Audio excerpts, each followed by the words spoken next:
اب آپ میں سے کچھ لوگ یہ سوال کر سکتے ہیں کہ ہم اس کا مطالعہ کیسے کر رہے ہیں جو اتنا خطرناک ہے، اور اس کا برائی کا جواب یہ ہے کہ یہ اسلام کے بنیادی اصولوں میں سے ایک ہے کہ مسلمان برائی کا مطالعہ کرتے ہیں تاکہ اس سے بچ سکیں۔ قرآن مجید کی آیت نمبر 55 میں اللہ تعالیٰ فرماتا ہے کہ اس طرح ہم نشانیوں کو واضح کرتے ہیں اور گناہگاروں کا راستہ واضح کر دیتے ہیں، تو اللہ اپنا راستہ واضح کرتا ہے اور گنہگاروں کا راستہ بھی واضح کرتا ہے کہ اس سے کیوں بچنا ہے۔ اسی طرح ایک صحابی جس کا نام پردیپ ہے، اس نے کہا کہ صحابہ کرام سے رسول اللہ صلی اللہ علیہ وسلم سے خیر کے بارے میں پوچھا گیا اور میں برائی کے بارے میں پوچھوں گا کیونکہ میں ڈرتا تھا کہ میں اس میں گر جاؤں، میں ڈر گیا کہ میں اس میں گر جاؤں۔ اور ایک عرب شاعروں کے بارے میں انہوں نے کہا کہ برائی کو برائی کے لیے نہیں بلکہ اس سے بچنے کے لیے سیکھو، جو برائی نہیں سیکھتا وہ آخر کار اس میں پڑ جاتا ہے۔ اس لیے اسلام کے بنیادی اصولوں میں سے ایک ہے جس کا مطالعہ ہم خیر کی بنیادی باتوں کا مطالعہ کرنے کے بعد کرتے ہیں، جن کے بارے میں ہمیں معلوم ہونا چاہیے کہ ہم اس کا مطالعہ بھی کرتے ہیں اور سمجھتے ہیں کہ برائی کیا ہے اور اس سے منع کیا گیا ہے۔ عزم ایسا کرنا نہیں ہے بلکہ پہچاننا ہے، اس سے آگاہ ہونا چاہیے، اور اس لیے اس آگاہی اور پہچان کی بنیاد پر اس سے حتی الامکان بچنا ہے۔ اس لیے ہم شرک کا مطالعہ کرتے ہیں کیونکہ یہ بہت برا اور خطرناک ہے۔ جو شخص اپنے اعمال کا ارتکاب کرتا ہے اسے قبول نہیں کیا جائے گا۔ اعمال کے قبول ہونے کے لیے اللہ کو کامل ہونا چاہیے، صرف یہ جاننے سے کہ ہم یہ بتا سکیں گے کہ وہ ہم میں ہے یا نہیں، اور اس لیے انشاءاللہ کوئی عمل اللہ کے ہاں قبول نہیں ہوتا۔ نہیں، ایک شخص اپنے آپ کو جہنم کی آگ سے بچانے کا واحد طریقہ یہ ہے کہ اس سے بچنا اور نفرت پر مرنا۔ اگر اسے یہ بھی معلوم نہ ہو کہ وہ اس سے کیسے بچ سکتا ہے، اگر اسے یہ بھی معلوم نہ ہو کہ کیا چیز اہل ہے، اس کی علامات کیا ہیں، اس کی کیا خصوصیات ہیں، پھر وہ کیسے بچ سکے گا۔ یہ ایک اور نقطہ جو اس تصور کے مطالعہ پر زور دیتا ہے وہ یہ ہے کہ جب کسی شخص کو یہ معلوم ہو جائے گا کہ یہ کتنا خطرناک ہے تو وہ اس کا مطالعہ کرنا چاہے گا۔ جب آپ کو یہ احساس ہو گا کہ تصور کتنا خطرناک ہے، مثال کے طور پر سائنسدان ماہر حیاتیات ڈاکٹر، وہ اپنی ساری زندگی خطرناک بیماریوں کا مطالعہ کرنے میں صرف کرتے ہیں کیونکہ وہ اس سے بچنا چاہتے ہیں، وہ اس کا علاج تلاش کرنے کی کوشش کرنا چاہتے ہیں۔ اس بات کو یقینی بنائیں کہ ایسا نہ ہو، صرف اس صورت میں جب کسی شخص کو یہ احساس ہو کہ یہ کتنا خطرناک ہے، کہ یہ کتنا برا ہے، یہ اسے اس کے بارے میں مزید جاننے کی ترغیب دے گا تاکہ اس سے بچنے کے لیے بہت سی قسموں کی بہت سی قسمیں ایک بار پھر صرف اس کے مطالعہ کے ذریعے ملتی ہیں۔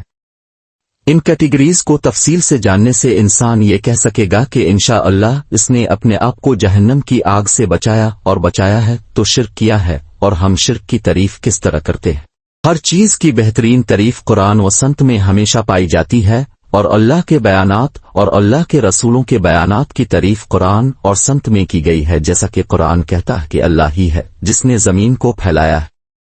تو نے اور اس بندے کو چھت بنایا اور آسمان سے بارش برسائی تاکہ تجھے رزق دے، تو اللہ کے ساتھ کسی کو شریک نہ بناؤ، یہ شرک ہے۔ اللہ کا شریک نہ بناؤ جبکہ تم جانتے ہو کہ وہ اللہ کے ساتھ شریک ہے۔ اسی طرح حدیث نمبر 4477 کا بھی یہی مفہوم ہے کہ رسول اللہ صلی اللہ علیہ وسلم سے اللہ تعالیٰ سے سوال کیا گیا کہ اللہ تعالیٰ کے نزدیک سب سے بڑا گناہ کون سا ہے؟ اب صلی اللہ علیہ وسلم نے فرمایا کہ اللہ تعالیٰ کے ساتھ شریک ٹھہراؤ، حالانکہ وہ ایک ہے جس نے تجھے دوبارہ پیدا کیا۔ اس نے شرک کی تعریف اللہ کے ساتھ شریک کرنے کے لیے کی، تو اس سے پوچھا گیا کہ اس کے بعد کیا ہے؟ اس نے کہا کہ تم اپنے بچے کو اس ڈر سے مار ڈالو کہ وہ تمہارا کھانا کھا لے گا۔ تو اس نے کہا کہ اس کے بعد کیا ہے؟ اس نے کہا کہ ناجائز ہے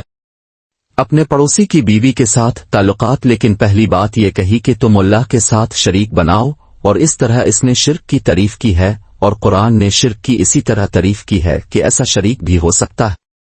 اگر آپ بعض مخلوقات کی طرف یہ طاقتیں منسوب کرتے ہیں کہ صرف اللہ ہی اس کے شریک کے لائق ہے، تو اس وقت آپ عبادت کے ایسے اعمال پیش کرتے ہیں جو صرف اللہ کے لیے ہیں۔ دوسرے لفظوں میں اس کی مناسب تعریف یہ بھی کہی جا سکتی ہے کہ اللہ تعالیٰ کو عطا کرنا ہے۔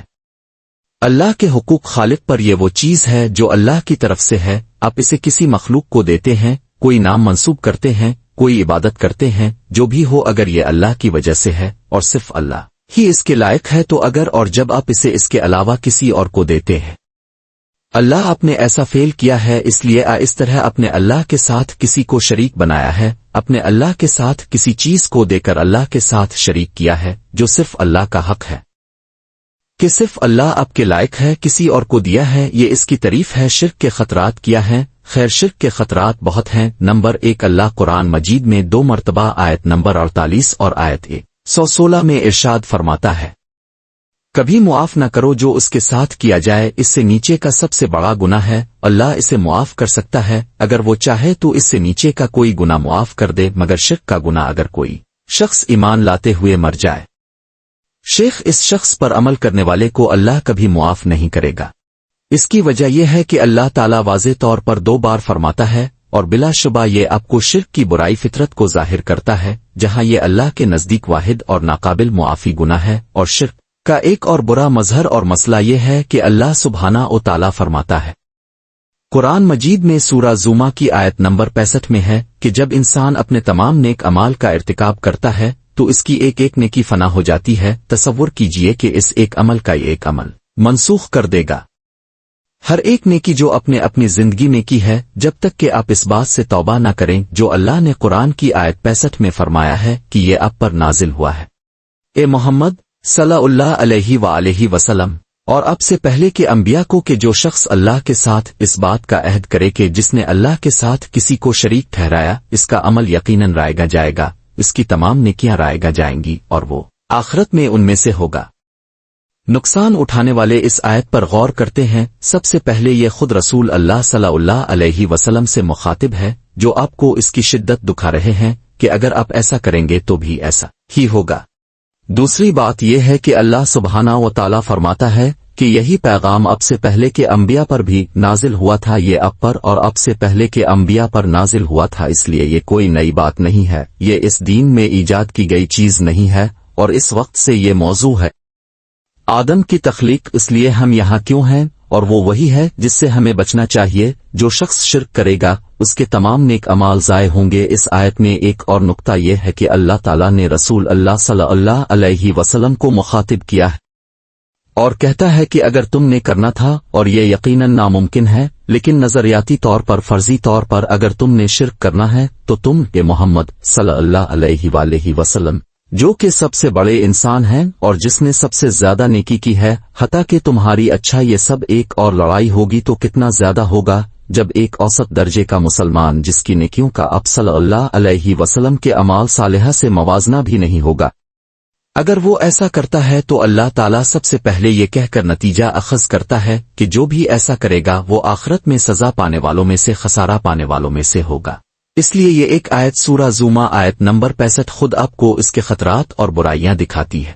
شرک کی ایک اور برائی یہ ہے کہ اگر کوئی شخص گناہ کرتے ہوئے مر جائے اور اس کے ارتکاب سے توبہ نہ کرے تو دوسرا خطرہ یہ ہے کہ جب کوئی شخص ارتکاب کرتے ہوئے مر جائے تو یہ حرام ہے مسلمان اس کے لیے استغفار کریں۔ آپ اللہ سے معافی بھی نہیں مانگ سکتے جو کسی بت کی پرستش کرتا ہو یا اس کے علاوہ کسی اور کی عبادت کرتا ہو، آپ اللہ سے معافی بھی نہیں مانگ سکتے۔ یہ اتنا برا ہے، اتنا گھناؤنا ہے کہ اللہ نے قرآن میں آپ کو حکم دیا ہے کہ جن لوگوں نے گناہ کیا ہے ان کے لیے معافی نہ مانگو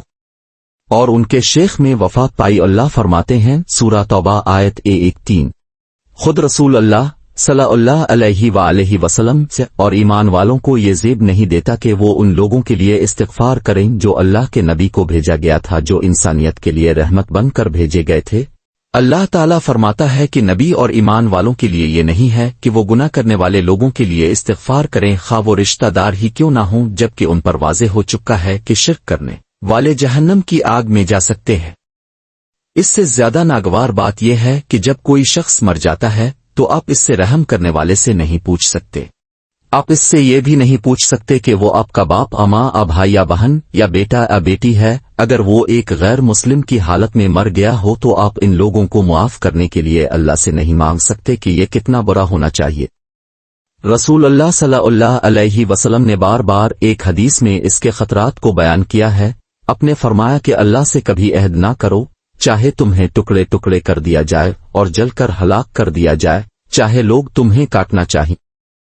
ٹکڑے ٹکڑے کرنے کی کوشش کریں، تجھے جلا کر مار ڈالو، اللہ کے ساتھ کسی کو شریک نہ ٹھہراؤ۔ آپ نے فرمایا کہ نو گناہ کبیرہ ہے، ان میں سب سے بڑا گناہ اللہ کے ساتھ شرک کرنا ہے، اور یقیناً یہ اس سے بڑا گناہ ہے کیونکہ یہ واحد ناقابل معافی گناہ ہے جس کا اللہ نے وعدہ کیا ہے کہ وہ کبھی معاف نہیں کرے گا۔ جو اس پر عمل کرتے ہوئے مر جائے یہ ایک اہم نکتہ ہے۔ اب کوئی اچھا کہے گا میں مسلمان نہیں تھا اور میں نے اسلام قبول کیا تھا، جبکہ میں مسلمان نہیں تھا، میں نے اس کا ارتکاب کیا تھا۔ ہاں، جب تم عہد کرو گے اور پھر توحید قبول کرو گے تو تمہارا انکار ہے اور تم توحید کی حالت میں مرو گے۔ یہ وہی ہے جو ہم شرک کرنے والے کے بارے میں بات کر رہے ہیں، جب تک وہ مر نہ جائے۔ اس کا ماننا ہے کہ اس کا ارتکاب کرنا ٹھیک ہے، وہ مرتے دم تک اس پر عمل کرتا ہے۔ ظاہر ہے کہ اگر کوئی اسلام قبول کرتا ہے تو صحابہ کرام میں سے اکثر وہ بت پرست تھے۔ اسلام آنے سے پہلے جب انہوں نے اسلام قبول کیا تو وہ سب سے بہترین مخلوق بن گئے۔ تو بات یہ ہے کہ وہ کون ہے؟ اس حالت میں مرنا اور مرنا یہ وہ مسائل ہیں جو ان کے ساتھ جڑے ہوئے ہیں۔ ظاہر ہے کہ جب کوئی توبہ کرتا ہے، جب چھوڑ دیتا ہے تو اللہ کی طرف رجوع کرتا ہے، جب کوئی قبول کرتا ہے۔ انسان کی فطری حالت سے انحراف ہے۔ توحید انسان کی ایک فطری حالت ہے جو ایک اللہ کو مانتا ہے اور اس کی عبادت کرتا ہے۔ یہ انسان کی ایک فطری کیفیت ہے، بعد میں بنی نوع انسان میں پیدا ہوئی۔ دوسرے لفظوں میں توحید پہلے انسان موجود تھی جو اللہ کی عبادت کرتی تھی اور کچھ نہیں، اور پھر شرک آیا اور معاشرے میں پھیل گیا۔ یہ ہمارا عقیدہ ہے کہ ہمارے دور کے جدید محققین بشریات ان کے بالکل برعکس عقیدہ ہے۔ ان کا دعویٰ ہے کہ شرک بہت سے خداؤں کی پوجا کرنا انسان کی ابتدائی حالت تھی اور پھر وہ توحید ایک خدا میں تیار ہوئے۔ ہم دعویٰ کرتے ہیں کہ نہیں، یہ سچ نہیں ہے، یہ بالکل درست نہیں ہے۔ ابتدا میں انسان صرف اللہ کی عبادت کرتا تھا، اس میں کوئی شرک نہیں تھا، اور پھر شرک ہوا۔ بعد میں ہم اسے کیسے ثابت کریں گے؟ 3 آسان ثبوت ہیں۔ پہلا ثبوت اس عہد کا ثبوت ہے جو اللہ نے لیا تھا بنی نوع انسان کے ساتھ۔ یہ عہد یاد رکھو کہ ہم نے اس سے پہلے لیا تھا کہ اللہ نے آدم کو پیدا کیا اور آدم کی کمر سے پیٹھ نکالی۔ اس نے تمام بنی آدم کو نکالا اور ان کو آگے پھیلا دیا، اور اس نے ان سے آمنے سامنے بات کی اور کہا کیا میں تمہارا رب نہیں ہوں؟ انہوں نے کہا ہاں، ہم سب وہاں تھے، ہم سب وہاں تھے۔ اس وقت ہم نے کہا ہاں، اب ہمارے رب ہیں۔ تو حقیقت یہ ہے کہ اللہ ہمارا رب ہے اور اللہ ایک ہے، ہم میں پیوست ہے، اور ہم اسی کو فطرہ کہتے ہیں۔ انسانی فطرت، انسانی فطرت۔ ہمیں عہد یاد نہیں ہے، ہم میں سے کسی کو بھی یہ یاد نہیں، کیونکہ اللہ نے اسے ہمارے حافظے سے نکال دیا، لیکن اس نے اس عہد کی کچھ باقیات چھوڑی ہیں۔ اس نے اس عہد کی باقیات کو ہماری روح میں چھوڑ دیا ہے اور اسی کو ہم فطرہ کہتے ہیں۔ اگر اس کی باقیات ہیں، آپ کو یہ عہد پسند ہے، اور یہ فطرہ ہم میں سے ہر مسلمان غیر مسلم کے پاس ہے، جیسا کہ رسول اللہ صلی اللہ علیہ وسلم نے فرمایا کہ ہر بچہ فطرت پر پیدا ہوتا ہے، یعنی اگر اس بچے کو اس کے اپنے پاس چھوڑ دیا جائے، ثقافت اور معاشرے اور والدین کی مداخلت سے باہر، وہ یہ جان کر بڑا ہوگا کہ ایک خدا ہے اور یہ کہ خدا ایک ہے اور وہ عبادت کے لائق ہے، اور یہی وجہ ہے کہ فطرہ ہے۔ یہی وجہ ہے کہ اب بہت سارے لوگوں کو اسلام قبول کرتے ہوئے پاتے ہیں، جب وہ قرآن سنتے ہیں، جب سنت سنتے ہیں، جب وہ اللہ کو سنتے ہیں تو اس پر کلک کرتے ہیں، کیونکہ یہ ان کی روح کا حصہ ہے۔ وہ ایک کامل خدا پر ایمان لانا چاہتے ہیں، وہ صرف اس پر یقین کرنا چاہتے ہیں۔ وہ عبادت کے لائق ہے، لیکن انہوں نے اپنے معاشرے اور ثقافت کی وجہ سے پہلے کبھی نہیں سنا تھا، لہٰذا ان کا فطرہ وہاں موجود ہے، اور یہی وجہ ہے کہ اسلام سب سے تیزی سے پھیل رہا ہے۔ اس زمین کے چہرے پر ہمیشہ سب سے تیزی سے پھیلنے والا مذہب رہے گا، کیونکہ اسلام کلک کرتا ہے فطرہ کے ساتھ۔ یہ ہے فطرہ، اسلام فطرہ ہے۔ جب لوگ اسلام کے بارے میں خود بخود سنتے ہیں،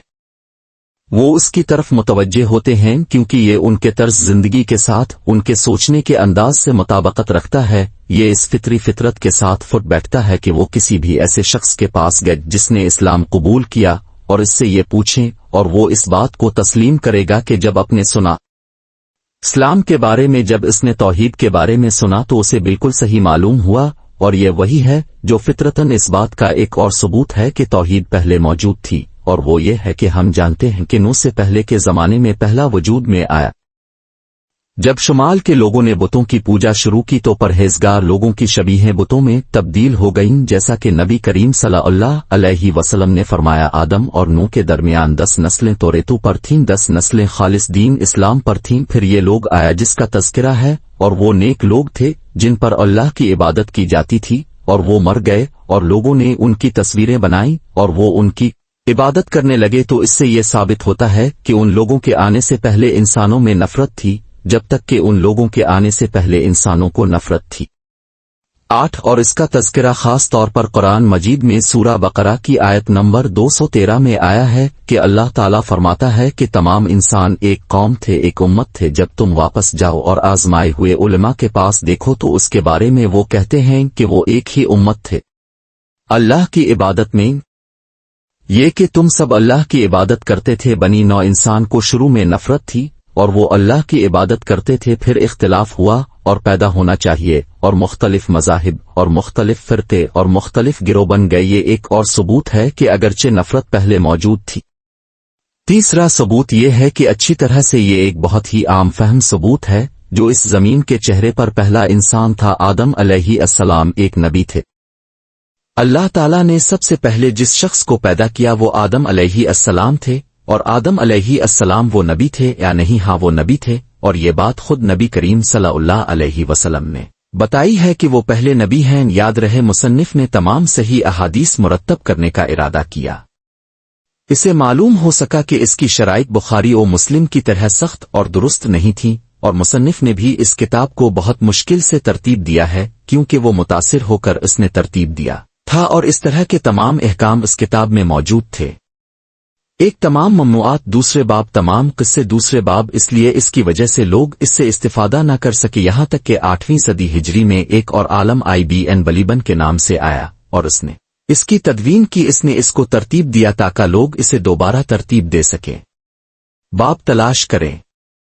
وہ چاہتے تھے اور اسے تلاش کرے، لہذا جب آپ آج اسے خریدتے ہیں تو آپ حقیقت میں ترمیم شدہ ورژن خریدتے ہیں جو آپ کو مطلوبہ حدیث کو تلاش کرنے میں سہولت فراہم کرنے کے لیے دوبارہ ترتیب دیا گیا ہے۔ اگر آپ کے پاس یہ 6198 نہیں ہے تو آپ کو معلوم ہوتا ہے کہ نبی صلی اللہ علیہ وسلم نے پوچھا گیا کہ ایک شخص نے پوچھا، رسول اللہ صلی اللہ علیہ وسلم آدم علیہ السلام نبی تھے؟ نبی صلی اللہ علیہ وسلم نے ہاں کہا،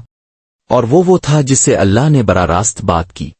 تو یہ ایک بہت سادہ سا ثبوت ہے کہ ابتدا میں بنی نوع انسان اوبنٹو تھی، کیونکہ پہلے انسان آدم تھے اور آدم ایک نبی تھے۔ اب سوال یہ پیدا ہوتا ہے کہ آدم کو کس کی طرف بھیجا گیا تھا؟ کوئی بنی نوع انسان کا حق نہیں تھا کہ وہ اپنی اولاد کی طرف بھیجا گیا تھا،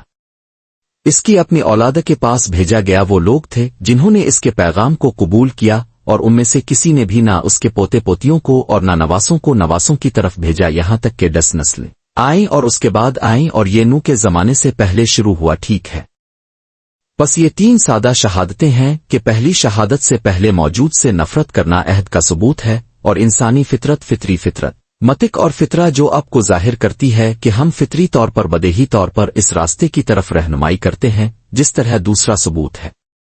حقیقت یہ ہے کہ پہلی کشتی نوح کے زمانے میں شروع ہوئی، جس کا مطلب یہ ہے کہ نوح کے زمانے سے پہلے کوئی شرک نہیں تھا، اور تیسرا ثبوت یہ ہے کہ سب سے پہلے انسان جو پیدا کیا گیا وہ آدم تھا، اور آدم علیہ السلام ایک نبی تھے۔ انبیاء اس کا ارتکاب نہیں کرتے ہیں تاکہ ہم اس نتیجے پر پہنچیں کہ اللہ کے حقوق اللہ کے علاوہ کسی اور کو ادا کرنا چاہے وہ حق جو کچھ بھی ہو اللہ کی طرف ہونا چاہیے۔ اگر ہم اسے اللہ کے سوا کسی اور کی طرف بھیجیں تو ہم نے شرک کا گناہ کیا ہے، اور شرک ایک ایسا گناہ ہے جو اللہ کے نزدیک قابل معافی نہیں ہے، اور یہ وہ گناہ ہے جس کا اللہ تعالیٰ نے وعدہ کیا ہے اگر کوئی شخص اس حالت میں مر جائے اس کی حالت کبھی معاف نہیں کی جائے گی۔ اس لیے ہم دعا کرتے ہیں کہ اللہ تعالیٰ ہمیں ہر قسم کے چھوٹے اور بڑے گناہوں اور ہر قسم کے شرک سے بچائے، آمین۔